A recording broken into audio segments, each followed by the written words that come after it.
بسم الله الرحمن الرحيم. ميموني كوري مهران دفرمي نموني إنساني زانا راسقينة طبعا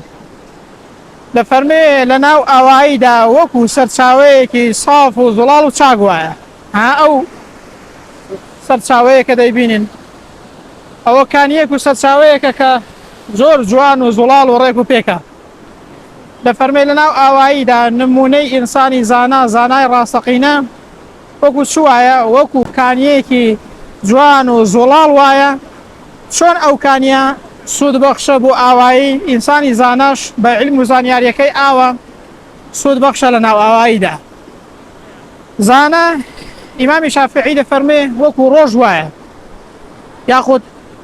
بوتراوا زانان وكو أسيري آسمان وان شون أسيري آسمان روناق دكاتوا زانيانش دنيا روناق دكانو بعلم زانوس زانياريكيان شون أو استيرا بوتا جواني وآسماني زانایانی جوانین بۆ سەرزەوی ئەگەر زانای ڕاستەقینە بێت بەڕاستی قەولێکی زۆر جوانە وەکو سەرچاوەیەکی زوڵاڵ و ساف و سازگار وایە بەڵام زانا کێیە؟ ئەو کەسە زانایە کە کار بە عیلمەکەی دەکات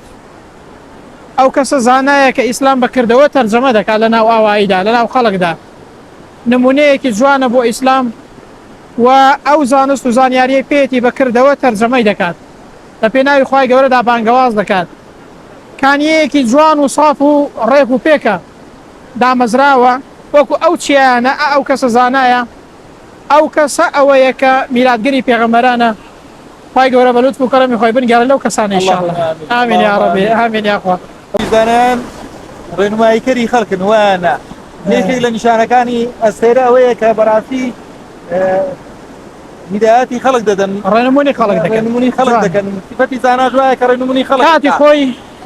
ڕێگایان بە ئەستێرەکان دیتۆتەوە وعلاماتی وبالنجم هم يهتدون یعنی چۆن ئەو ئەستێرانە ئینسان ڕێیان پێ دەدۆزیتەوە زانای ڕاستەقینەش لەناو ئاواییدا ڕێنیشاندەری خەڵکە بەرەو ڕێگای ڕاست ئەگەر زانای ڕاستەقینە بێ وەکو ئەستێرەکان چۆن کاتی خۆی ڕێگایان پێکردوون ڕێگایان پێ دۆزیونەتەوە ئێستاش زانایان ئاوە ڕێنمونی خەڵک دەکەن خەڵک ڕێگای ئیسلام بۆ هەیوانەوە دەدۆزیتەوە